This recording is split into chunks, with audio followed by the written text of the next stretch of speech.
kami di surga. Kembali Bapa pada pagi yang indah ini Tuhan, kami menghadap hadirat-Mu mengucap syukur berterima kasih Tuhan untuk segala berkat pertolongan-Mu Tuhan, perlindungan-Mu Tuhan, kasih setia-Mu Tuhan. Kau menjaga kami, Kau menyertai setiap langkah kami Tuhan. Kau pertemukan kami Tuhan kembali di hari Ahad ini Tuhan. Di hari Sabat ini Tuhan, kami mau meninggikan, memuliakan nama-Mu Tuhan. Terima kasih buat segala kebaikan Tuhan. Terima kasih Tuhan, kami masih diberi Tuhan nafas kehidupan sampai saat ini. Semua adalah karena anugerah-Mu Tuhan. Tuhan, sebab itu Tuhan, mari kita semua saudara-saudara kasih dalam Tuhan Yesus, kita senantiasa menaikkan korban syukur bagi Tuhan. Dengan ucapan bibir, dengan ucapan syukur, dengan meninggikan nama Tuhan, memuliakan nama Tuhan di tempat ini, menyembah nama Tuhan dengan segenap hati, pikiran kita. Kita serahkan semua kekhawatiran, semua Tuhan masalah kita di kaki Tuhan, biar Tuhan yang beracara dalam setiap masalah kita.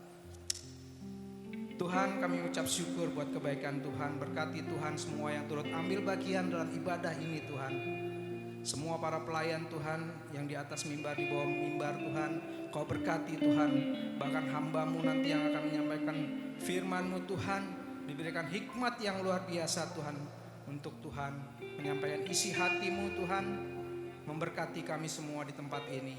Terima kasih Tuhan, sehingga kami bisa pulang dengan damai sejahtera-Mu, dengan membawa rema dan berkat-berkat Tuhan. Terima kasih Bapa di surga.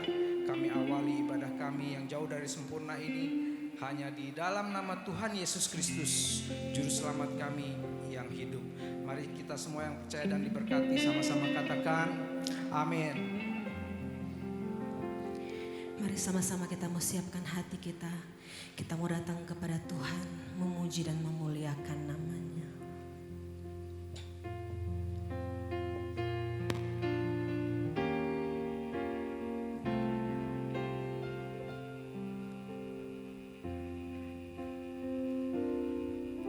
Bagi Allah yang mulia, yang bertata di kerajaan surga,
kami mau lebih lagi bersorak-sorai meninggikan nama-Mu yang kudus. Di dalam nama Tuhan Yesus, mari semua kita di tempat ini yang mau lebih lagi memuliakan nama Tuhan, sama-sama kita katakan amin. Sekali lagi tepuk tangan yang terbaik bagi Allah kita.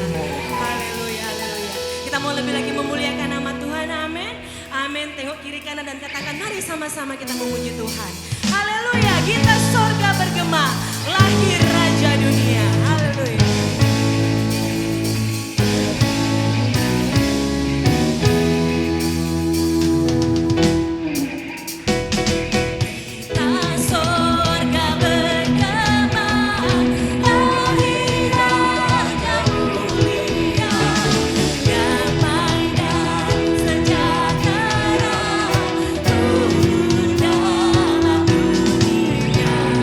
Bangsa-bangsa bangkit.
Bergembiralah, sambut rajamu.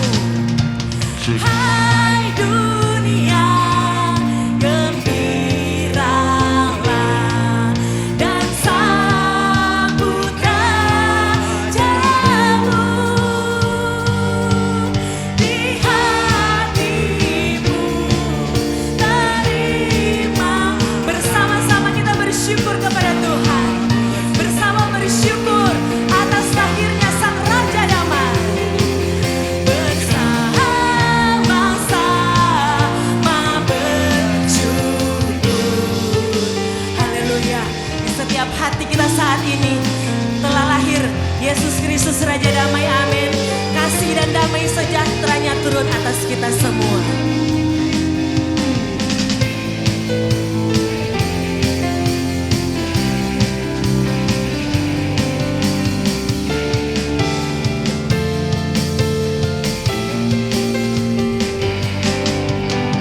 Hai dunia, elukanlah rajamu penebus.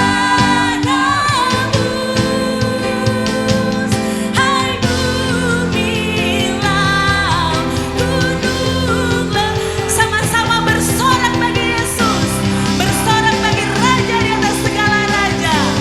Lah terus bersorak-soraklah terus, bersoraklah terus, bersoraklah terus,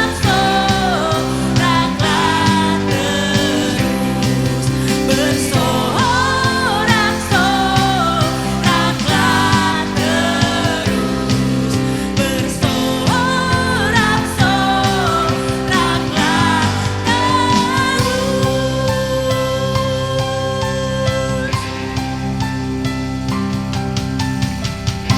Haleluya, sorak-sorai bagi Yesus Raja di atas segala raja. Puji Tuhan, silakan duduk Bapak Ibu Saudaraku. Biar nama Tuhan saja yang dipermuliakan dan ditinggikan saat ini.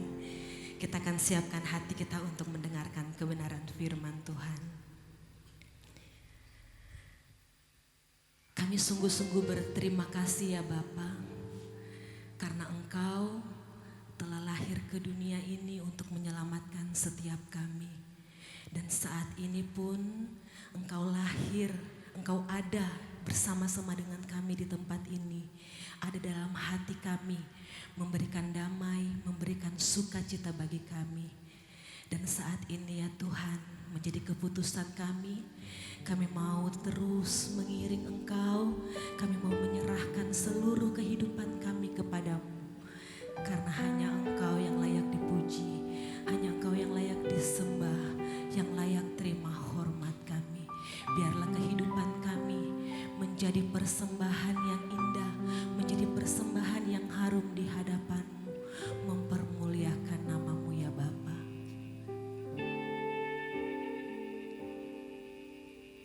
Tuhan, inilah hidupku.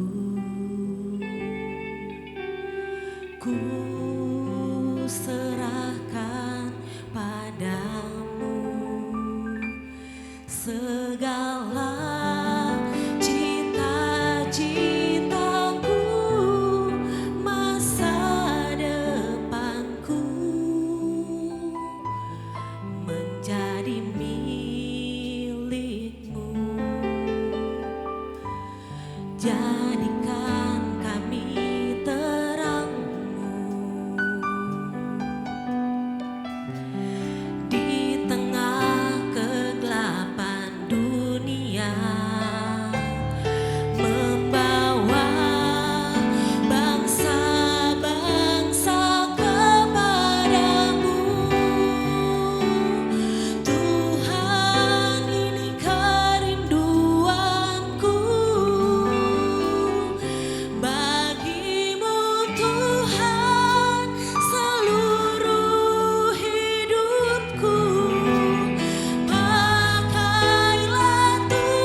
seluruh rencana-Mu sampai bumi penuh kemuliaan-Mu.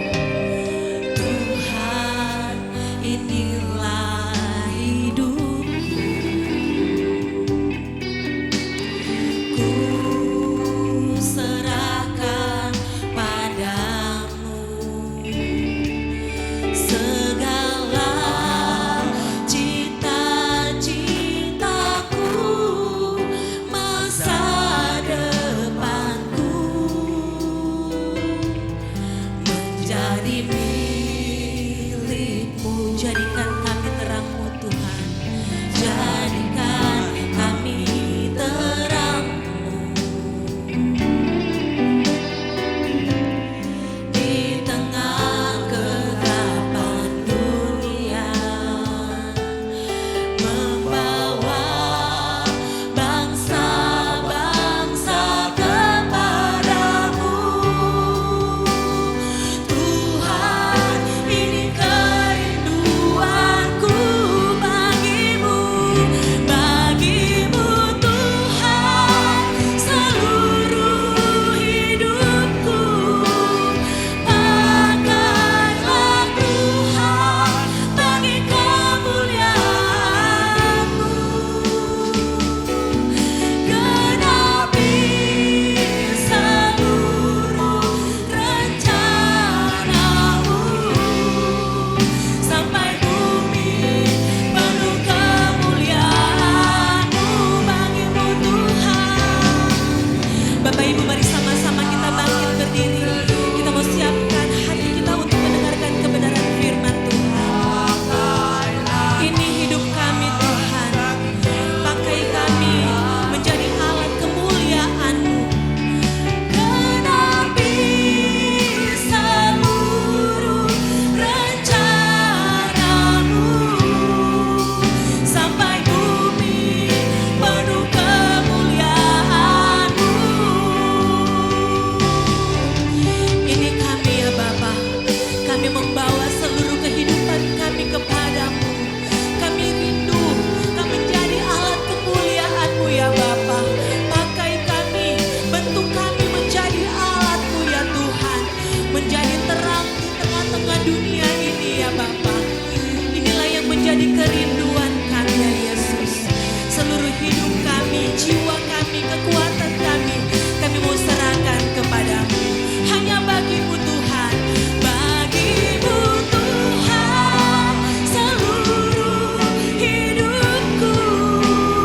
Pakailah Tuhan bagi kemuliaan-Mu, genapi seluruh rencana-Mu sampai bumi penuh kemuliaan. Genapi rencana-Mu ya Bapa, genapi seluruh rencana-Mu sampai bumi penuh kemuliaan-Mu.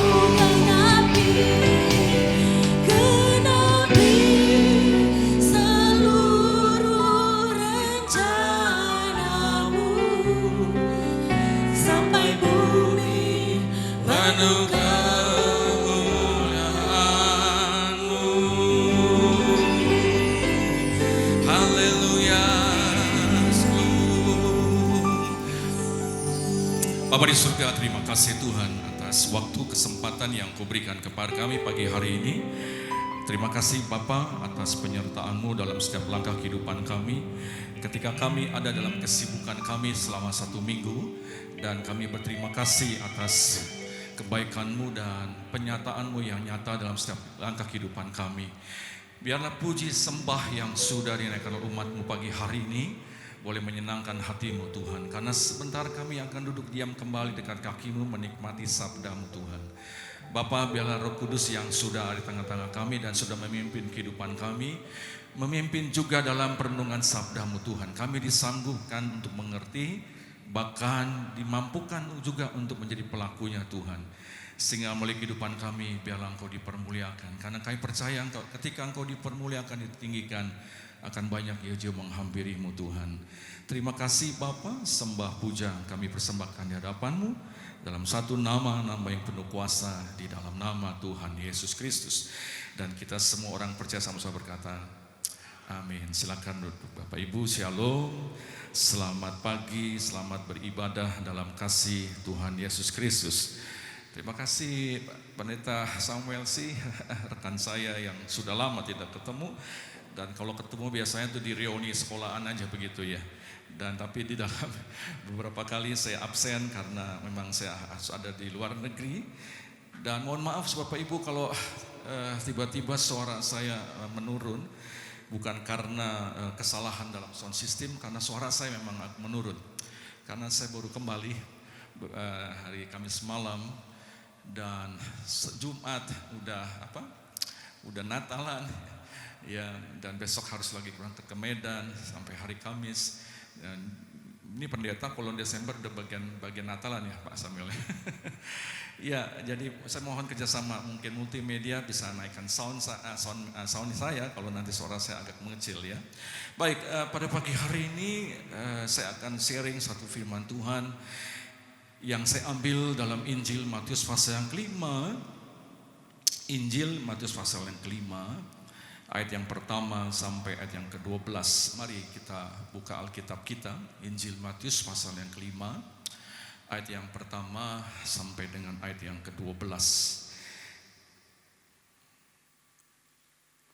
Iya, kita akan baca bergantian Bapak Ibu. Saya akan membaca setiap ayat yang ganjil, Bapak Ibu akan membaca bersama-sama ayat yang genap. Oke, sudah dibantu dengan monitor, tapi kalau Bapak Ibu bawa Alkitab bisa nanti berikan highlight sekiranya itu bermanfaat bagi Anda. Demikian firman Tuhan, ucapan bahagia ketika Yesus melihat orang banyak itu, naiklah ia ke atas bukit, dan setelah ia duduk, datanglah murid-muridnya kepadanya.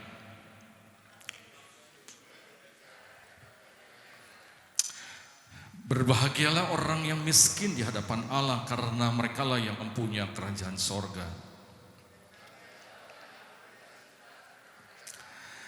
Berbahagialah orang yang lemah lembut, karena mereka akan memiliki bumi.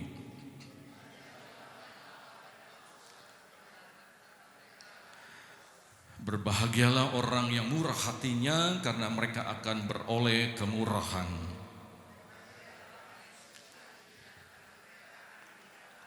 Berbahagialah orang yang membawa damai, karena mereka akan disebut anak-anak Allah.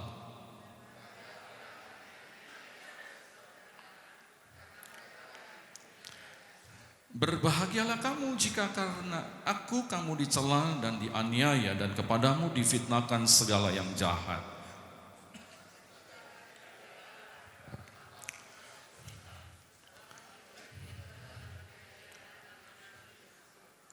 Puji Tuhan, diberkati setiap orang yang menjadi pelaku firman Tuhan. Bapak Ibu dikasih dalam Tuhan, ada satu istilah yang mungkin Bapak Ibu pernah dengar, istilah grand mandate atau mandat agung ya. Itu merupakan satu perintah bagi gereja Tuhan. Pergilah, jadikanlah segala bangsa muridku, ajarkan, baptiskan, dan seterusnya. Bapak Ibu sudah pernah dengar itu ya, bahwa gereja punya satu misi. Misinya sama, pergi, jadikanlah segala bangsa menjadi murid Tuhan. Ya, bicara soal gereja bukan bicara soal denominasi, bukan bicara organisasi, tetapi bicara kumpulan orang percaya di dalamnya. Dan itu merupakan tanggung jawab gereja untuk melakukan perintah Tuhan. Ada istilah yang kedua yang namanya Great Sermon. Great Sermon itu apa? Khotbah agung. Nah, kalau khotbah agung yang mana? Nah, salah satunya adalah dalam Injil Matius pasal yang kelima ini, yang berbicara tentang ungkapan bahagia. Bapak Ibu, dikatakan bahwa ada ungkapan bahagia yang Yesus ajarkan bagi murid-muridnya. Saya tidak tahu kalau Bapak Ibu ditanya oleh teman-teman saudara, kiri kanan saudara, atau sahabat saudara, atau siapa saja ketika ketemu, apa definisi bahagia dalam kehidupan saudara? Apakah saudara bisa memberikan definisi itu dengan lugas, gampang, tidak harus dengan bahasa baku, tapi sederhana aja. Apa definisi bahagia buat Bapak Ibu? Bapak Ibu bisa memberikan definisi itu? Tolong berikan tanda-tanda kehidupan begini sama begini. Saya ngerti artinya Bapak Ibu. Kalau Bapak Ibu melotot saja berarti Bapak Ibu nggak setuju. Kalau saya tanya apa? Saya ulangi lagi nih. Kalau orang tanya, Pak, Bu, apa sih definisi bahagia bagi Bapak dan Ibu? Bisa jawab? Kalau Bapak Ibu nggak bisa jawab, nggak bisa berikan definisi, pantas hidupnya nggak pernah bahagia. Karena nggak punya definisi bahagia. Betul ya? Dan bahagia saudara jangan jiplak, jangan copy paste dengan sebelah saudara, dengan suami tetangga saudara atau istri tetangga saudara. Anda dan saya yang harus tentukan di mana dan kapan Anda bisa bahagia. Saya pernah tanya kepada seorang gadis, kamu bisa berikan definisi bahagia nggak pada saya? Oh bisa. Apa? Saya bahagia kalau nanti suatu hari ketemu jodoh. Seorang pria, nggak usah ganteng-ganteng amat dah, nggak perlu six pack, sekarang one pack juga nggak apa-apa lah. Yang penting dia mengasihi saya. Kerjaannya nggak usah tinggi-tinggi, manajer aja. Yang penting punya rumah. Ada halaman buat parkir mobil, kamar tidur 3, di belakang ada kolam renang. Kenapa saudara orang marah? Definisi orang kok. Betul nggak? Anda ngiri mungkin ya. Definisi anak gadis ini saya tanya. Oke tuh dia punya definisi. Saya bilang good. Saya doain supaya kamu segera dapat jodoh seperti model kayak gitu. Ya nggak apa-apa. Minimal dia punya definisi ketimbang orang yang nggak punya definisi. Oh ada seorang pria. Saya bahagia Pak, kalau nanti satu saat ketemu calon istri yang juga tunduk kepada saya. Nggak macam-macam. Yang penting dia bisa sehati dengan saya. Saya bahagia Pak kalau setiap bulan dengar kantor mengatakan naik gaji. Nggak apa-apa kan ya definisinya orang kan? Ketimbang nggak punya definisi. Nah pagi hari ini Bapak Ibu, siapapun orangnya, kalau Anda mengatakan saya bahagia bla bla bla, pada umumnya ketika saya tanya, mereka bahagia kalau memiliki materi. Materi itu sesuatu bukan bicara uang ya, sesuatu hal yang bisa kita lihat dengan konkret. Tetapi pagi hari ini kita belajar definisi bahagia melalui versi Matius pasal 5 yang Yesus ajarkan. Tidak ada istilah materi di sana. Ada 10 definisi. Maka Yesus pun berbicara kepada mereka, murid-muridnya, dan berkata, ayat yang ketiga, berbahagia orang miskin di hadapan Allah. Yang pertama, berbahagia orang yang miskin. Katakan orang yang miskin. Katakan orang yang miskin. Yang kedua, berbahagialah orang yang berduka cita karena mereka akan dihibur. Berduka cita, orang yang berduka cita. Yang ketiga, berbahagia orang yang lemah lembut karena mereka akan memiliki bumi. Yang keempat, berbahagia orang yang lapar dan haus akan kebenaran, mereka akan dipuaskan. Kelima, berbahagia orang yang murah hatinya karena mereka akan diperoleh kemurahan. 6, berbahagia orang suci hatinya karena mereka akan melihat Allah. 8, berbahagialah orang. 7, berbahagia orang yang membawa damai karena mereka akan disebut anak Allah. Berbahagialah orang yang dianiaya oleh sebab kebenaran karena mereka punya kerajaan sorga. Berbahagialah kamu jika karena kamu dicela dan dianiaya, kepadamu difitnahkan segala yang jahat. Bersukacita, bergembiralah karena upahmu besar di sorga. Bapak Ibu, ada 10 definisi tentang istilah bahagia. Dan saya bisa khotbahkan 10 topik ini. Satu topik 1 jam. Kalau 10 topik 10 jam. Kita retreat pulang hari Rabu. Satu aja ya. Satu aja. Ayat 7. Yuk kita baca sama-sama. Kita baca ulang ayat yang ke-7. Berbahagia. Sudah ketemu? Kalau ditampilkan multimedia. Oh multimedia. Oke. Sama-sama kita baca 2, 3. Berbahagialah orang yang murah hatinya karena mereka akan beroleh kemurahan. Siapa yang mau menerima kemurahan Tuhan? Yang angkat tangan, dengar baik-baik nih. Kalau Anda ingin beroleh kemurahan Tuhan, Anda harus menjadi orang yang bermurah hati. Kalau Anda dan saya mau menjadi orang Kristen yang mendapat kemurahan Tuhan, Milikilah karakter ilahi yang namanya orang Kristen yang murah hati.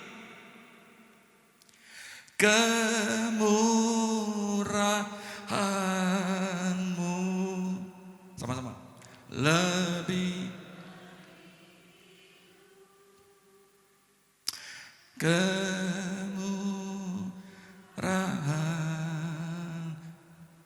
lebih dari hidup, lebih dari bahwa lidahku memuji Engkau, bahwa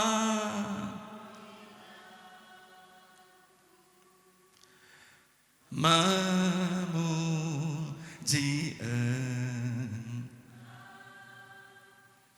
kemurahan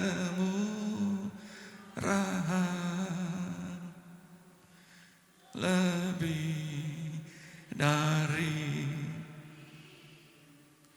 Ini orang Kristen lama semua nih ya. Ini lagu Pentakosta lama loh ya, betul Pak. Ini tahun 70-an nih lagu. Minimal Kristen rohani yang suka karaoke rohani ini. Bapak Ibu, kita belajar sekarang ya. Anda pulang ibadah pagi hari ini, satu karakter ilahi yang Anda harus kerjakan. Jadi orang Kristen yang bermurah hati.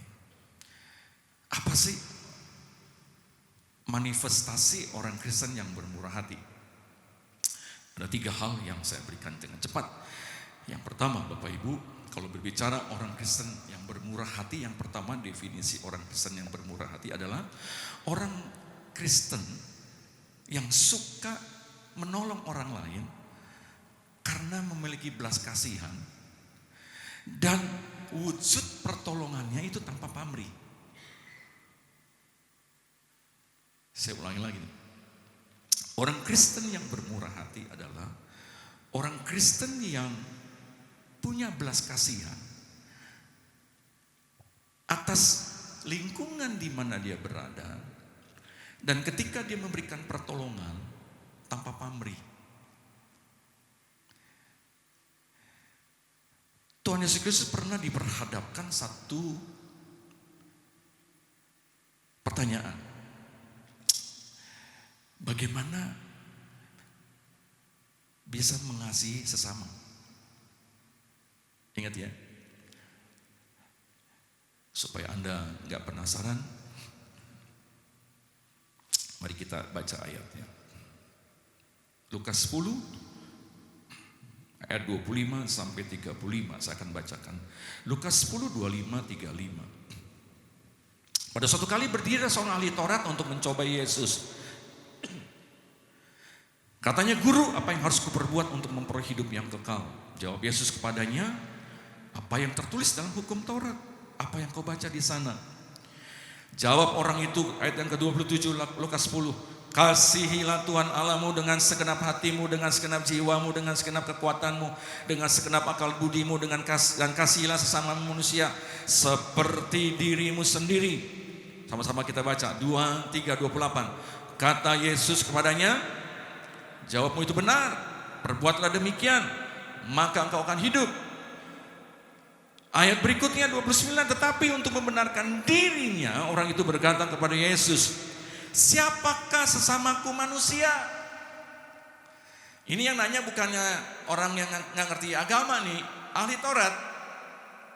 Dikejar Yesus, siapa yang maksud dengan sesama manusia? Ayat 30 sampai dengan ayat yang ke berapa nih?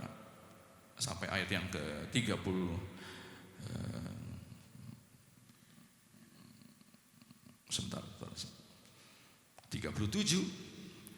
Yesus memberikan contoh. Katanya ada seorang musafir itu pedagang keliling, ya, dia sedang berjalan, dalam perjalanan kemudian dia dirampok,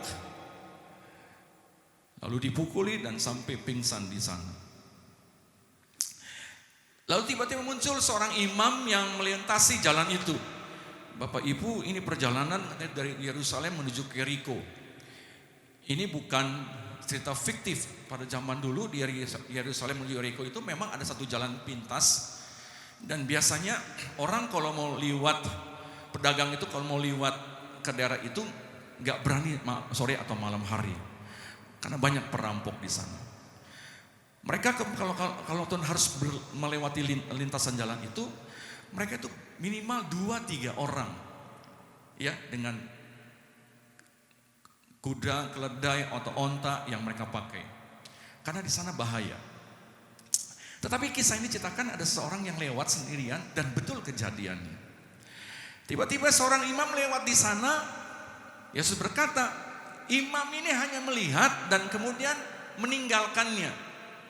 Betul ya, sudah tahu kisahnya. Saya nggak lama-lama di sana. Saya percaya sudah dikhotbahkan dan sudah banyak ilustrasi-ilustrasi. Saya cepat saja karena saya akan ada bahas poin yang lain. Yang kedua dikatakan ada Lewi, orang suku Lewi lewat, orang Lewi di sana lewat. Ketika orang Lewi lihat di sana, dia pun begitu, dia lihat, dia langsung lintasin saja. Muncul orang ketiga. Siapa dia? Orang Samaria. Orang Samaria itu terkenal dalam strata orang Yahudi, itu level yang paling rendah. Makanya ketika Yesus bertemu dengan wanita Samaria, ya, minta air minum, perempuan Samaria itu langsung menegur Yesus. Engkau kan orang Yahudi, nggak pernah tuh orang Yahudi minta kepada orang Samaria. Yang ada adalah orang Samaria minta ke orang Yahudi, karena dianggap stratanya beda. Singkat cerita, orang Samaria ini katanya menolong, dia turun, dia tolong, kasih obat, nggak cukup di sana, dia bawa ke tempat penginapan. Lalu musafir itu sama-sama dengan dia nginap semalam. Besok paginya dia pergi ke kasir, dia janji berikan yang terbaik buat korban. Ini kalau nanti dia balik lagi, kalau kurang biayanya dia akan penuhi. Yesus tanya kepada ahli Taurat ini, dari 3 orang ini mana yang masuk dengan sesama? Ahli Taurat bilang siapa? Samaria, orang Samaria. Bapak Ibu, ayo jujur. Kalau Anda nolong orang, Anda suka berpikir, dia pernah tolong saya belum ya? Yang gampang sekali gini lah, kalau dapat terima undangan, hadiri perayaan anak atau apa gitu. Ketika mau kasih kado, pasti diskusi, dia pernah kasih kita kadonya apa ya? Jadi balasnya kira-kira gimana? Minimal sama lah, gitu ya. Nggak salah. Tapi poin saya adalah, ketika kita melakukan satu pertolongan, berikan itu dengan ketulusan hati dan sesuai dengan gerakan hatimu. Kadang-kadang Tuhan bisa pakai Anda dan saya untuk menjadi penyalur berkat orang yang membutuhkan. Ya.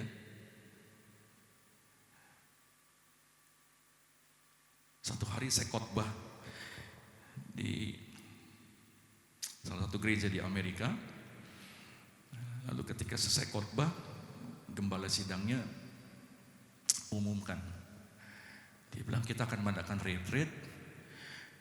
Lalu ada anak-anak Papua, kurang lebih 20 mahasiswa Papua yang mau ikut. Tapi nggak ada dana. Nggak ada dana ya. Satu orang itu $300, 3 hari 2 malam. Itu ada 20 orang. Berarti kurang lebih berapa ya? 6.000 US dollar untuk 20 orang anak-anak mahasiswa Papua. Di Amerika, pemerintah Papua itu belum luar biasa. Setiap tahun dia kurang lebih 200 mahasiswa dia sponsorin. New Jersey, New York, Philadelphia, anak-anak Papua di sana banyak, sampai San Bernardino. Ada yang pernah tinggal di Amerika. Maksud saya, kalau ke sana, Anda bisa melayani juga di situ. Mereka ada persekutuan mahasiswa. Nah, poin saya begini. Saya jadi khotbah, saya bukan hanya mengkhotbahkan ayat. Tapi saya mengalami seperti apa yang Tuhan Yesus ajarkan. Selesai khotbah, tiba-tiba hati saya digerakkan gitu untuk ambil bagian. Lalu saya bilang sama istri saya tergerak nih untuk bantu anak-anak Papua ya. Mesti tanya sama istri dong. Kan istri bendahara. Saya yang tanda tangan cek, dia yang keluarin bendaharanya. Cek kalau nggak ada punya kuasa tinta, cuma nggak punya cek kan nggak bisa keluar juga. Jadi istri mesti kasih, saya mau tekan. Istri saya bilang, iya saya juga tergerak. Yuk kita berkati yuk. Saya berkati Bapak Ibu. Ya, persembahannya saya nggak terima, saya balikin semua, lalu saya bantu. Secara manusia, saya nggak berkelebihan uang. Tapi waktu itu saya tergerak banget gitu ya. Ini anak muda ini kasih. Singkat cerita Bapak Ibu, udah 2 minggu 3 minggu kemudian, saya diundang khotbah ada salah satu persekutuan rumah tangga. Nggak banyak yang hadir, cuma belasan orang. Tapi selesai saya pelayanan, dikasih love offering. Ketika pulang, istri saya buka, dikasih tahu, waduh Tuhan luar biasa ya. Genap firman Tuhan. Kalau kita belajar untuk menjadi orang yang bermurah hati, kemurahan Tuhan akan segera datang. Apa yang saya bagikan gak seberapa ketimbang apa yang saya terima dari Tuhan. Jadi Bapak Ibu, Yesus bilang kepada ahli Taurat nih, Ayub pernah dalam keadaan terpuruk, dia pernah dikatakan seperti demikian. Ayo kita buka dalam Ayub pasal 29 ayat 11 berkata begini. Ayub 29 ayat yang ke-11. Apabila telinga mendengar tentang aku, maka aku disebut berbahagia. Apabila mata melihat aku, maka aku dipuji. Karena aku menyelamatkan orang sengsara yang berteriak minta tolong, juga anak piatu yang tidak ada penolongnya. Dalam ayat yang ke-13, aku mendapat ucapan berkat dari orang yang nyaris binasa, dan hati seorang janda kubuat bersukaria. 16, aku menjadi bapa bagi orang miskin, dan perkara orang yang tidak kukenal kuselidiki. Bapak Ibu, Ayub pernah loh keadaan terpuruk, dia masih mengambil bagian untuk orang-orang yang memang membutuhkan pertolongan. Maka tidak salah dalam ketaatan Ayub melewati proses di dalam apa yang Tuhan lakukan dalam dirinya melalui iblis yang mencobainya terus, dan dia mendapatkan 2 kali lipat apa yang dia hilang. Itu yang pertama. Yang kedua, orang Kristen yang bermurah hati adalah Rum 12 ayat yang ke-17 berkata begini. Roma 12 ayat 17 dan 18. Janganlah membalas kejahatan dengan kejahatan, lakukanlah apa yang baik bagi semua orang. Sedapat-dapatnya kalau hal itu bergantung padamu, hiduplah dalam perdamaian dengan semua orang. Hal yang kedua, Bapak Ibu, orang Kristen yang bermurah hati adalah orang Kristen yang tidak membalas kejahatan dengan kejahatan. Terkenal istilah, jika ditampar pipi kiri, kasih pipi kanan. Begitu ya. Jadi dengan perkataan lain, orang Kristen yang bermurah hati adalah orang Kristen yang tidak mau balas. Orang yang berbuat jahat kepada kita, biar Tuhan saja yang akan membalasnya. Karena ayat yang ke-19 berkata gini, saudara-saudaraku kekasih, janganlah kamu sendiri menuntut pembalasan, tapi berilah tempat kepada murka Allah, sebab ada tertulis, pembalasan itu adalah hakku, akulah yang menuntut pembalasan, akulah yang akan menuntut pembalasan, firman Tuhan.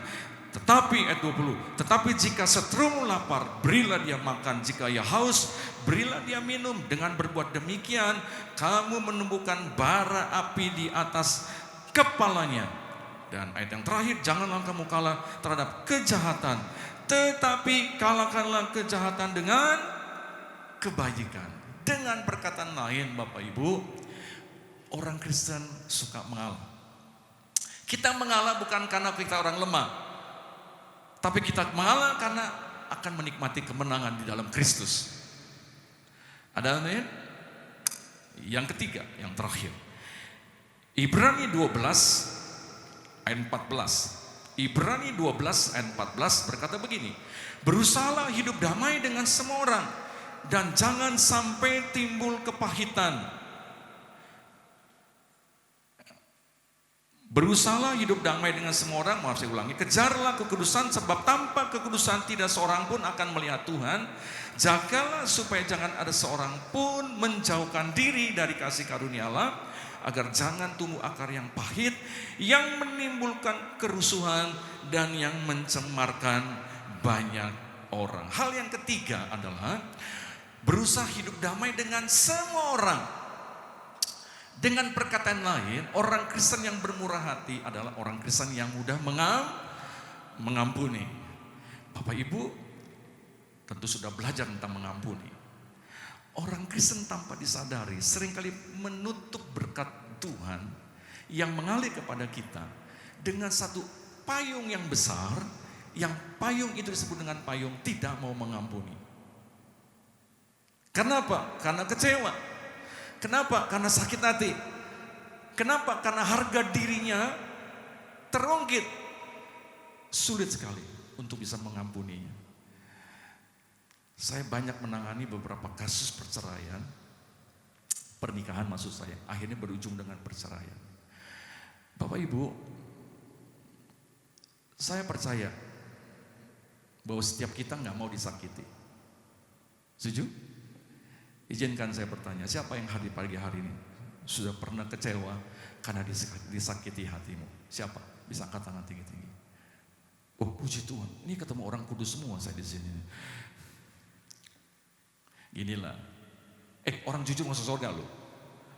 Saya mau tanya nih ya.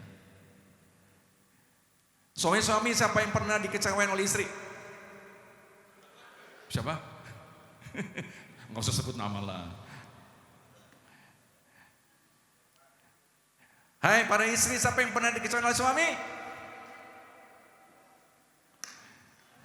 Ini jemaat ramah banget nih, susah ditanya. Saya ulangi lagi nih ya. Siapa yang pernah dikecewain? Siapa yang gak pernah kecewa hidupnya? Siapa yang lupa bawa tangan kebaktian? Nggak gini, maksud saya gini. Kalau Anda nggak suka disakiti, saya tanya, pernah nyakitin orang nggak?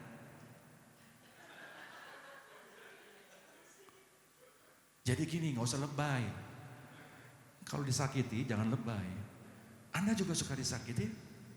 Suka menyakiti ya? Perkataanmu, body language-mu, tatapan matamu. Ya, saya kadang-kadang lihat orang Kristen suka lebay. Sakit Pak, sakit. Kalau kesaksian ya, kan biasanya kan kalau yang cepat ngeluh kan kaum istri dulu. Pak Pendeta, tolong doakan suami saya. Kenapa? Sakit hati saya Pak. Oh iya. Wah, perkataannya Pak luar biasa. Udah selesai nih sama istrinya nih. Dongkol juga kan dengar istrinya ngomong, suami saya gini. Saya bilang, wah kebangetan banget suaminya. Selesai ibadah, suaminya saya panggil, permisi bicara Pak. Bisa ketemu sebentar? Kenapa? Enggak, saya mau bicara sebentar. Oh boleh. Mau duduk. Pak, tadi waktu sebelum ibadah istri Bapak ketemu saya. Dia minta doain. Tapi saya rasa saya nggak cukup doain. Saya mesti bicara sama Bapak. Mumpung masih ada waktu untuk ketemu. Ya kenapa Pak? Bapak habis ribut sama istri ya. Oh iya Pak. Terus masalahnya apa Pak? Oh gini Pak. Bapak kan tahu posisi saya Pak. Saya tahu, Bapak direktur di satu perusahaan.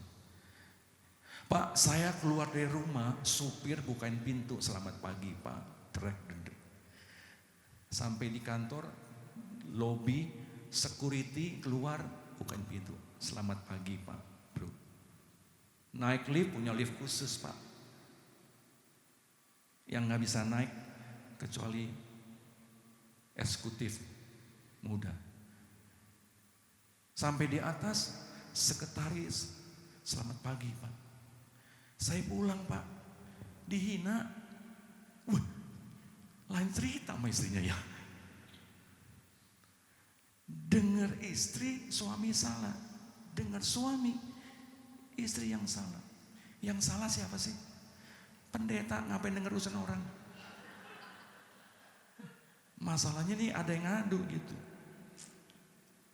Saya pikir lebay juga ya. Jadi gini, udahlah, nggak usah simpen kesalahan perkataan orang ya. Saya minta dalam kasih Tuhan yang udah menikah nih, jaga kemesraan dalam rumah tangga. Nggak ada amin, ini ada yang belum menikah ya. Yang lagi pacaran, belajar untuk menjaga kekudusan hatimu dan buka mata lebar-lebar. Ini khususnya udah yang menikah dulu saya bicara nih. Ini jadi orang Kristen murah hati. Saya mau masuk ke poin ini. Perceraian itu paling tinggi yang pertama karena komunikasi. Betul ya? Kalau ngomong udah kasar, sulit. Baik si istri maupun suami. Mana istrimu? Tuh, bojoku. Ya ngerti saya ngomong pakai bahasanya dia. Kadang-kadang ada istilah-istilah yang nggak perlu disebut. Kecuali Anda berdua aja di kamar lah.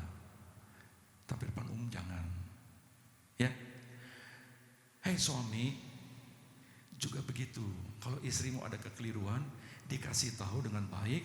Istri kalau dikasih tahu sama suami, dengar baik-baik. Lalu selesaikan masalah dengan baik.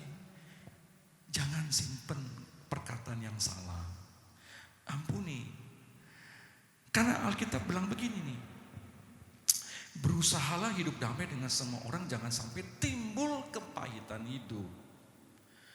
Bapak Ibu, orang yang sakit hati itu ada akar kepahitan lama-lama dalam hidupnya. Kalau dalam terjemahan bahasa bebas dikatakan bahwa akar kepahitan itu racun. Sebetulnya racun itu buat siapa sih? Buat musuh kita. Itu musuh kita tuh siapa? Siapa? Nyamuk. Walaupun rasa stroberi, rasa jeruk, rasa apa tetap racun. Jangan sekali dicoba. Itu racun, cuman wanginya doang. Betul nggak? Tapi banyak orang Kristen tanpa disadari dengan tidak mau mengampuni, dia sedang minum racun dan racun itu perlahan-lahan mematikan dirinya. Aduh Bapak Ibu, kalau saya ketemu kasus-kasus orang kena kanker, permisi bicara ya, tidak semua orang sakit kanker karena akar kepahitan. Tetapi ada orang yang kena kanker kepahitan. Saya nggak perlu sebut namanya, kalau saya sebut Anda pasti tahu. Karena orang-orang yang terkenal. Dan saya sempat mendoakan dia. Setelah saya konseling sama dia, ngobrol, Pak, tolong Pak, doain Pak. Siapa? Anaknya, ininya. Kenapa? Saya ada masalah Pak. Sampai hari ini belum selesai. Saya sulit ketemu dengan dia Pak. Saya belum selesaikan Pak. Iya Bapak bisa bantu saya kan? Oke saya bantu. Saya berupaya mungkin untuk orang ini, nggak mau. Yang itu sakit hati, yang ini sakit hati. Yang ini karena cancer jalan duluan, nggak lama yang itu jalan duluan juga Bu, menyusul. Saya ulangi lagi ya, jangan. Bapak Ibu pernah contoh dalam Alkitab, salah satu tokoh yang terkenal matinya dengan tidak cara baik. Anda tahu siapa? Ahitofel. Pernah belajar Ahitofel? Begini saya ngerti artinya loh saudara. Kalau udah banyak yang tahu ngapain saya khotbahin? Sudah pernah dengar Ahitofel enggak? Tolong tanya sebelah saudara, pernah dengar enggak? Katanya belum pernah dengar ya. Oke, saya kasih cepat ya. Kita baca 2 Samuel 17 ayat yang ke-23. Ini contoh saya akan tutup dengan contoh ini. Khotbah saya. 2 Samuel 17:23. Saya minta multimedia bantu saya dengan cepat, saya akan banyak buka-buka ayat-ayat. 2 Samuel 17 ayat 23. Mari kita baca sama-sama. 2, 3. Ketika dilihat Ahitofel bahwa nasihatnya tidak dipedulikan, dipasangnyalah pelana keledainya. Lalu berangkatlah ia ke rumahnya, ke kotanya. Ia mengatur urusan rumah tangganya. Kemudian menggantung diri. Demikianlah ia mati. Lalu ia dikuburkan dalam kuburan ayahnya. Bapak Ibu, Ahitofel mati dengan cara gantung diri. Alkitab mengatakan kalau mau mati, matilah dengan waktunya Tuhan. Kalau mau mati, matilah dengan waktunya Tuhan. Makanya kenapa orang Kristen dilarang merokok? Karena merokok itu memperpanjang usia. Makanya kenapa orang Kristen dilarang untuk minum anggur, minuman keras, beralkohol. Karena minuman alkohol Anda merusak Anda punya alat vital dalam tubuh Anda, yang akhirnya Anda mempercepat kematian. Sedangkan kematian dan kehidupan ada di tangan Tuhan. Pak, kan tadi Bapak bilang kematian dan kehidupan kan Tuhan yang atur. Iya, tetapi karena keteledoran kita bisa keluar dari rancangannya Tuhan. Kalau mau mati, matilah dengan waktunya Tuhan. Kalau merokok itu 1 hari, Alkitab, medis mengatakan 1 batang rokok itu 2 detik memperpendek usia. Percaya nggak percaya lu saudara? Minuman alkohol juga begitu, bisa membuat serosis dalam kita punya liver. Bapak Ibu, Ahitofel mati gantung diri. Siapa Ahitofel? 2 Samuel kita lihat 15 ayat 12. 2 Samuel 15 ayat 12. Kita buka sama-sama dengan cepat Bapak Ibu. Ya, nanti multimedia tolong bisa bantu dengan cepat supaya kita bisa belajar. Ketika Absalom hendak mempersembahkan korban, disuruhnyalah datang Ahitofel, orang Gilo itu. Orang Gilo ini bukan orang gila, saudara. Orang Gilo penasihat Daud dari kota Gilo. Lalu demikianlah persepakatan gelap itu menjadi kuat. Bapak Ibu dikatakan dalam Tuhan, siapa Ahitofel? Dia adalah penasehat Raja Daud. Jadi penasehat raja nggak gampang. Daniel dengan 3 temannya mau kerja di istana Nebukadnezar, Raja Darius. Dia dilatih tuh. Padahal di kerjanya sebagai apa? Sebagai, ini jemaat ramah banget ya, memberi jamuan makan tamu raja. Diproses.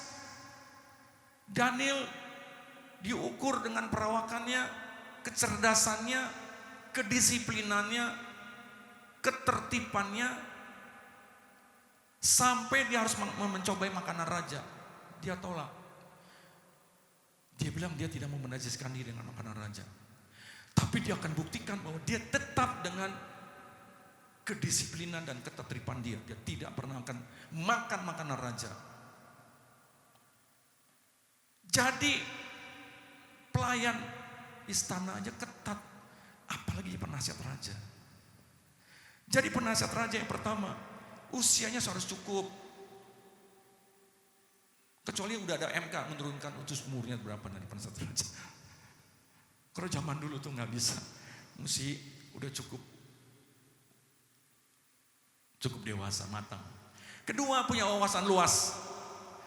Kalau raja butuh pertanyaan dan jawaban, dia panggil penasihat raja. Penasihat raja harus bisa jawab. Kalau enggak dipecat. Buat apa aja penasihat raja nggak bisa ya? Yang ketiga, mesti ngerti ahli Taurat. Dia ngerti Taurat tuh. Dan seterusnya. Berarti penasihat raja adalah orang yang sangat wise.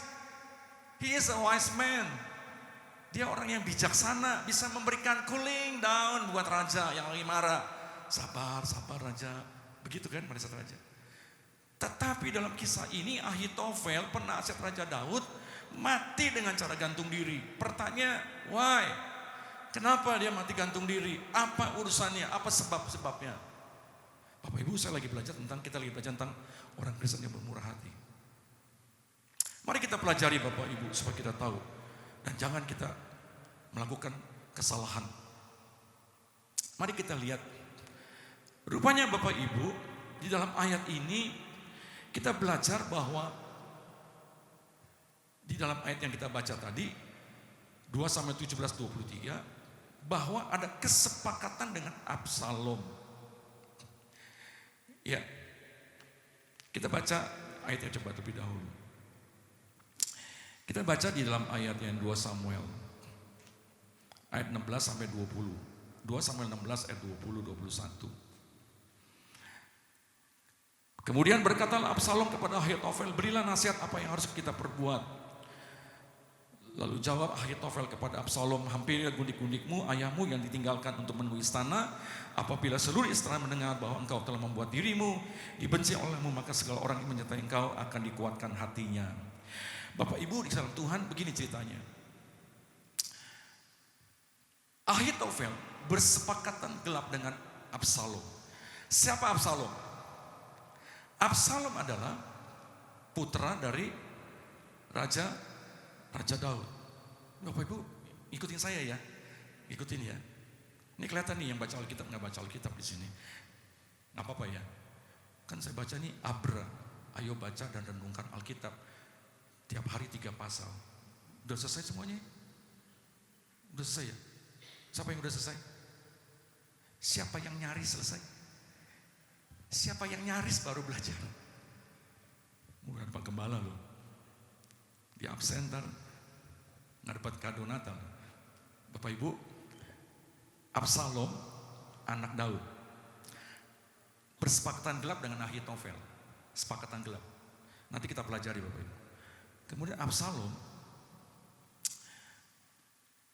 punya adik yang namanya Tamar. Adik Absalom ada laki-laki namanya Amnon. Absalom, Amnon, Tamar, satu ayah, 3 ibu. Ini beda-beda ibu. Satu hari Amnon jatuh cinta sama Tamar. Karena Tamar cantik. Cantik banget begitu. Gendengnya si Amnon jatuh cinta sama Tamar. Saya bikin cerita singkat aja ya. Kemudian temennya bikin skenario supaya Amnon pura-pura sakit. Lalu kasih tahu raja, karena dia sakit, raja minta tolong Tamar bawa makanan buat Amnon. Singkat ceritanya, terjadilah begitu. Waktu Tamar bawa makanan besuk kakaknya, rupanya di situ dikerjain. Nanti baca ya Alkitab 2 Samuel 15 sampai 18. Lalu terjadi apa? Tamar nangis, sedih. Lalu lapor ke Absalom. Absalom kita dengar adiknya dikerjain oleh Amnon, marah. Dibunuhlah Amnon sama Absalom. Karena dibunuh, Absalom melarikan diri, meninggalkan kota Daud di mana Daud memerintah. Sekian tahun dia meninggalkan kota Daud, sampai satu hari dia mau balik lagi ke kota Daud. Kenapa? Karena Daud mau turun tahta.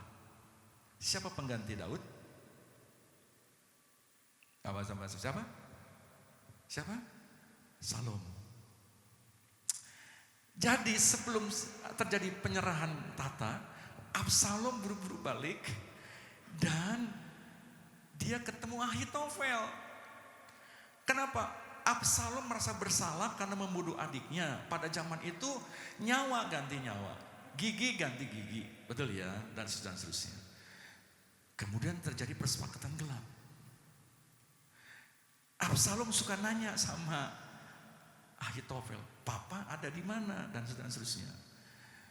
Sampai satu sisa, Ahitofel kasih tahu, papamu nggak ada. Yang ada cuma gundik-gundiknya. Kamu kerjain aja tuh gundik-gundiknya. Supaya papa kamu kesel. Kalau kesel kan lama-lama mati, stroke begitu ya. Ini kurang lebih, ini saya nambahin, nggak ada ayatnya saudara. Jadi singkat ceritanya, Absalom ikutin nasihatnya Ahitofel. Pertanyaannya, Ahitofel kenapa begitu jahat ngajarin anak kurang ajar sama orang tua? Betul ya? Lalu satu hari Absalom kaget dengar nasihat Ahitofel di luar nalarnya. Orang bilang begini, sepinter-pinternya menutupi bangkai, satu hari tercium juga. Nah, satu hari Ahitofel bilang begini sama Absalom. Mari kita baca 2 Samuel 17 ayat 1 dan 2. 2 Samuel 17 ayat 1 dan 2. Mari kita baca sama-sama yuk. 2 Samuel 17 ayat 1 dan 2. Nanti di rumah baca yang lengkap ya Bapak Ibu ya. Saya nggak bacaan karena waktu membatasi saya. 2 Samuel 17 1 dan 2. Yuk kita baca sama-sama. 2, 3. Ahitofel mana nih? Izinkanlah aku memilih 12.000 orang, maka aku bersiap-siap mengejar Daud. Pada malam ini juga aku akan mendatangi dia selagi ia lesu dan lemah semangatnya, dan mengejutkan dia. Seluruh rakyat yang ada bersama-sama dengan dia akan melarikan diri. Maka aku dapat menewaskan raja sendiri. Wah, rupanya Bapak Ibu, Ahitofel mau pakai tangannya Absalom supaya bunuh Daud. Kenyataannya ketika Absalom dengar gitu, dia kaget. Dia bilang dalam hatinya, saya mau merebut tahta kerajaan, bukan mau bunuh papa saya. Ayat yang ke-7, makanya dikatakan begini, ayat yang ke-7 dalam 2 Samuel 17 ayat 7 dan 8. Lalu berkatalah Husai kepada Absalom, nasihat yang diberikan Ahitofel kali ini tidak baik. Kata Husai, engkau tahu bahwa ayahmu adalah dari orang-orang pahlawan, dan bahwa mereka sakit hati seperti beruang yang kelihatan kehilangan anak di ladang. Lagi pula ayahmu adalah seorang prajurit sejati, ia tidak akan membiarkan rakyat tidur. Bapak Ibu, rupanya Ahitofel sakit hati sama Daud. Lalu makanya dalam 2 Samuel yang kita baca tadi, yang pertama-tama yang saya ajak kita baca, saya akan baca ulang 2 Samuel 17:23. Ketika dilihat Ahitofel bahwa nasihatnya tidak dipedulikan, dipasangnya pelana keledainya, lalu berangkatlah ia ke rumahnya, ke kotanya. Ia mengatur urusan rumah tangganya, kemudian menggantung diri. Bapak Ibu, kenapa Ahitofel gantung diri? Kenapa? Karena rencana jahatnya ketahuan sama Absalom. Apa rencana jahatnya? Dia ingin membunuh Daud. Pertanyaannya, kenapa dia ingin bunuh Daud? Belum terjawab toh? Oke, saya akan berikan jawabannya. Bapak Ibu, kita lagi belajar dari orang Kristen yang bermurah hati dalam poin yang ketiga.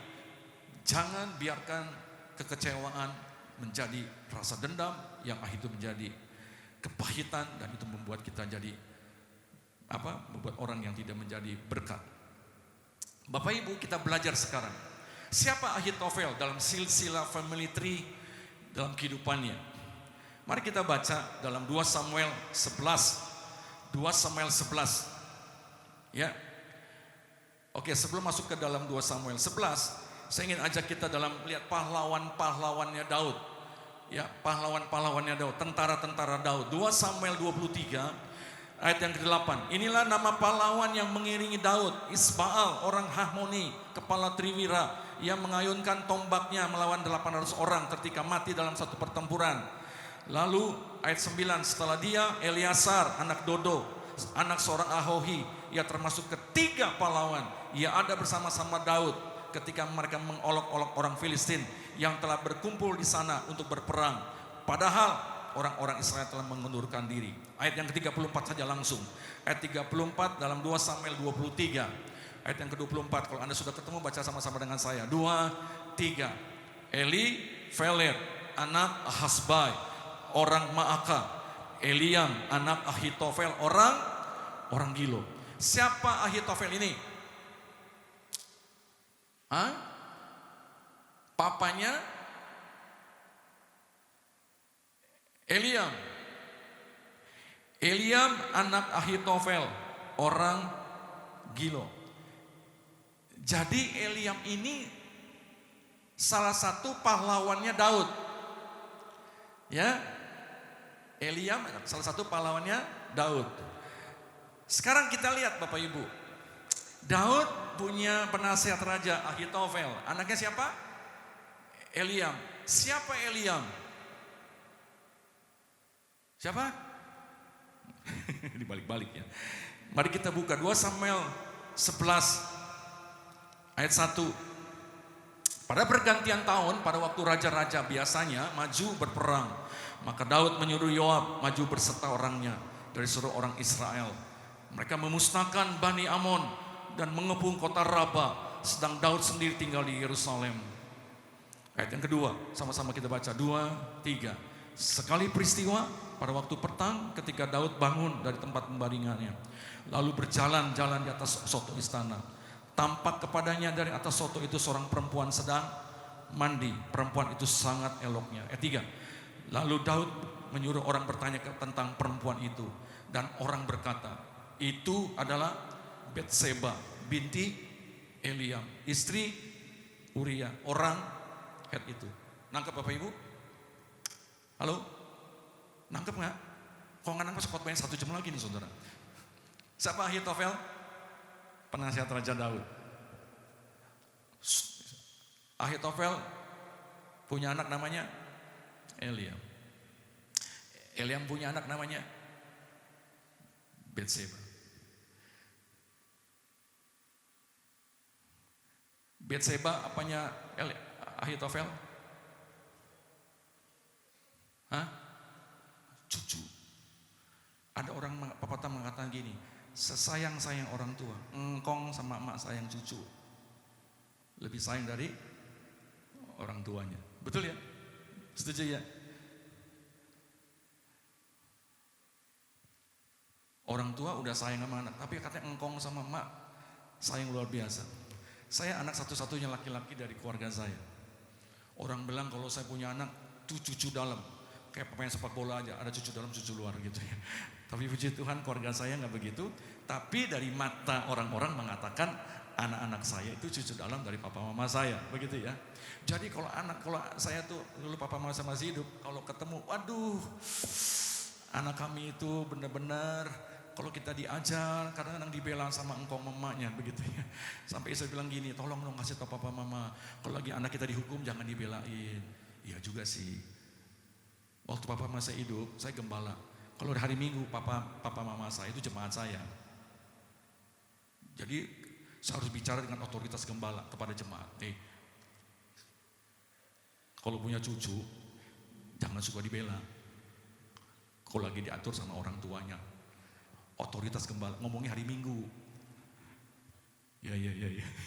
Enggak begitu. Saya bicara dan kasih Tuhan ya, yang udah punya cucu, tolong izinkan orang tuanya tetap membina anak-anaknya ya. Ahitofel sakit hati. Kenapa? Cucunya dikerjain sama Daud. Bukan hanya cucunya saja. Cucu mantunya dibunuh. Siapa yang sebejat Daud? Rasanya di sini nggak ada kan?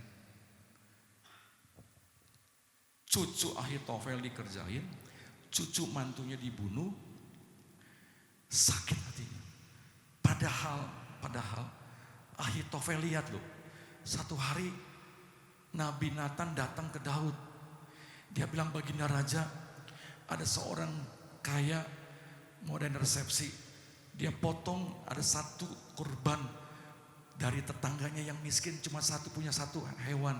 Diambil, dipotong, dagingnya dia buat pesta. Lalu ditanya, Baginda, apa menurut Baginda? Daud bilang begini, orang itu yang ngadain pesta patut dihukum seberat-beratnya. Nathan bilang apa? Baginda lah orangnya. Saya percaya Ahitofel waktu itu dengar loh. Lalu ketika Daud ditegur oleh Nathan, dia tersungkur. Dia nggak berbantah-bantah. Dia tersungkur, dia minta ampun. Tetapi pada saat itu Nathan bernubuat, pedang tidak akan jauh dari keluargamu.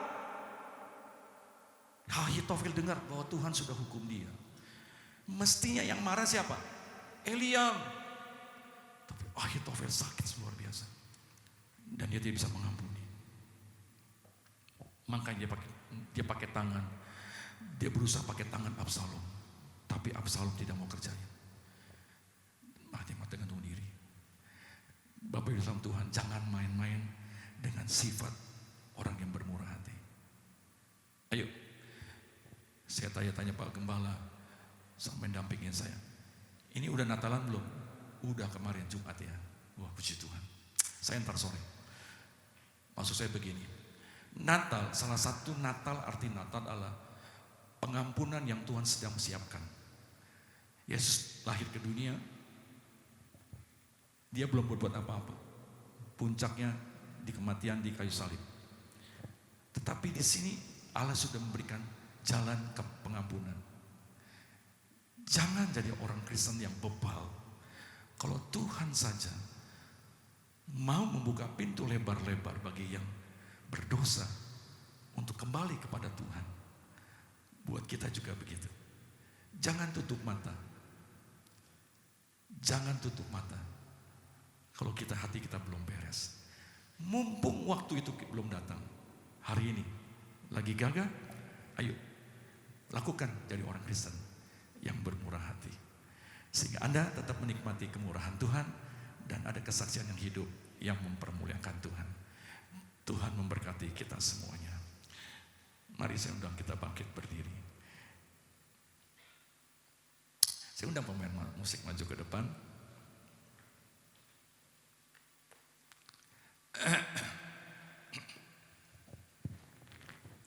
Kita akan pujian yang tadi, kemurahan-Mu lebih dari hidup. Haleluya.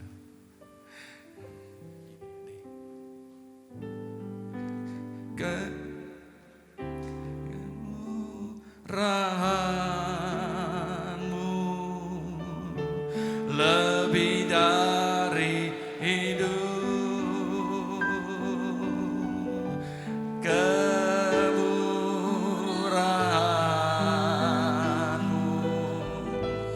Lebih dari hidup. Bawa lidahku memuji Engkau.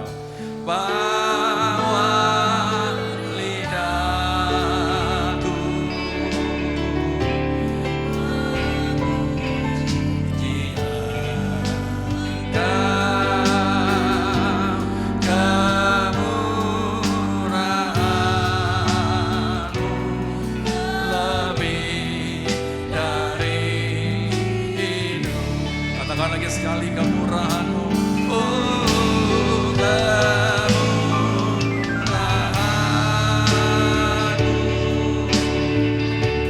lebih dari hidup. Kemurahan lebih dari hidup. Bawa lidahku memuji Engkau. Lidahku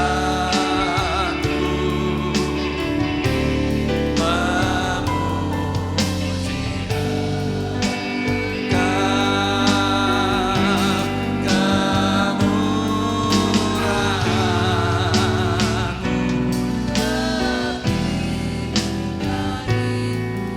Katakan lagi sekali, oh Tuhan, kami percaya kemurahan-Mu. Kemurahan-Mu. Bapa di surga, hamba berdoa buat setiap pribadi yang hadir. Kiranya Engkau senantiasa mencurahkan kemurahan-Mu. Ketika mereka belajar menjadi orang yang Tuhan nyatakan kasih kemurahan. Dan biarlah Tuhan dari hari ke hari kemurahan yang diterima oleh setiap anak-anak-Mu Tuhan boleh mempunyai dampak yang besar di mana mereka beraktivitas, di mana mereka berkumpul dengan anggota keluarga lainnya, dan juga dalam gereja-Mu Tuhan, dalam melayani setiap jiwa-jiwa. Terima kasih Bapa, terima kasih Tuhan.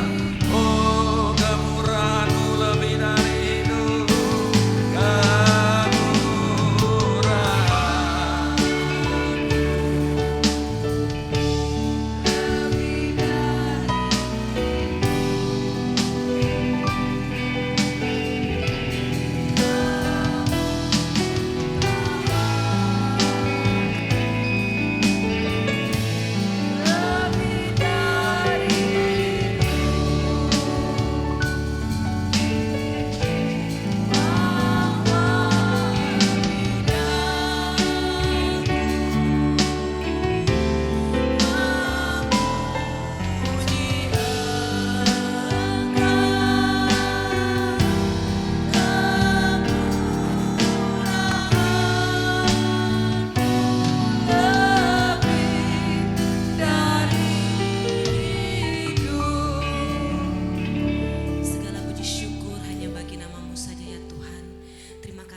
Firman-Mu di siang hari ini yang sangat memberkati kami. Biarlah kebaikan, kemurahan Tuhan yang senantiasa mengikuti sepanjang hidup kami. Terima kasih banyak Tuhan Yesus. Kami bersyukur. Haleluya. Amin. Silakan duduk Bapak Ibu Saudaraku. Terima kasih kepada hambanya Bapak Pendeta Arifin yang sudah memberkati kita lewat kebenaran firman Tuhan di siang hari ini. Tuhan Yesus senantiasa memberkati setiap pelayanan Bapak. Kita akan memberikan persembahan. Mari saya undang para petugas kolekte yang ada untuk dapat boleh mempersiapkan kantong kolekte.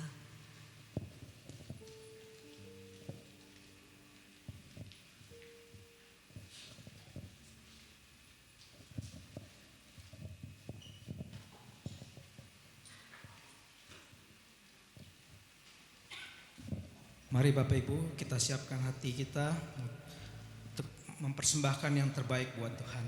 Bapa di surga, terima kasih Bapa atas firman-Mu yang telah menguatkan kami, yang telah memberkati kami. Ajari kami Tuhan untuk mempunyai definisi bahagia dalam hidup kami ya Tuhan. Dan kami belajar ya Tuhan bahwa yang terlebih daripada itu semua adalah kemurahan Tuhan yang berkenan turun dalam hidup kami ya Tuhan. Hanya itulah ya Tuhan yang membuat kami berbahagia ya Tuhan. Terima kasih Tuhan. Kami ingin Tuhan kemurahan-Mu senantiasa Tuhan hadir dalam hidup kami. Tuhan terima kasih untuk hamba-Mu yang bawakan firman-Mu buat kami. Berkati hamba-Mu Bapak Wahyono ya Tuhan, pakai dia lebih luar biasa lagi menyampaikan kebenaran firman-Mu. Terima kasih Bapak, Engkau telah memberkati kami. Tiba saatnya Tuhan saat ini Tuhan, kami rindu Tuhan memberi yang terbaik ya Tuhan. Biarlah Tuhan kami kembalikan semua Tuhan berkat yang sudah Tuhan sediakan bagi kami untuk kehormat kemuliaan bagi nama-Mu Tuhan, dipakai untuk perluas kerajaan-Mu di tempat ini. Terima kasih Bapa, di dalam nama Tuhan Yesus Kristus kami sudah siap memberi. Haleluya. Yang percaya dan diberkati sama-sama katakan amin.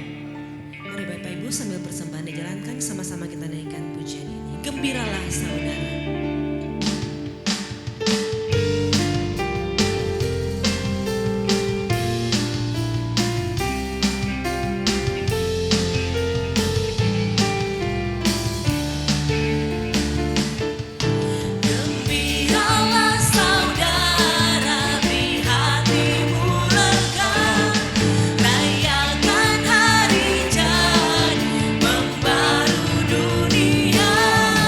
Terangnya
Ajarku mengerti segala rencanamu Tuhan, termasuk kasih karuniamu.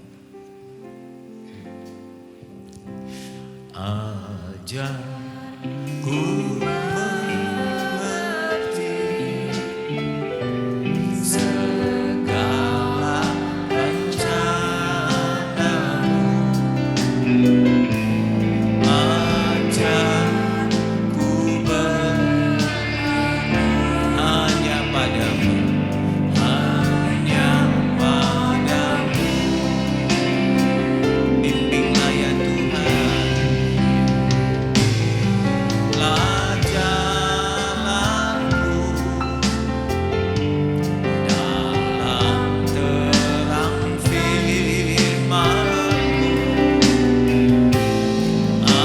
Ajarku berserah hanya padamu.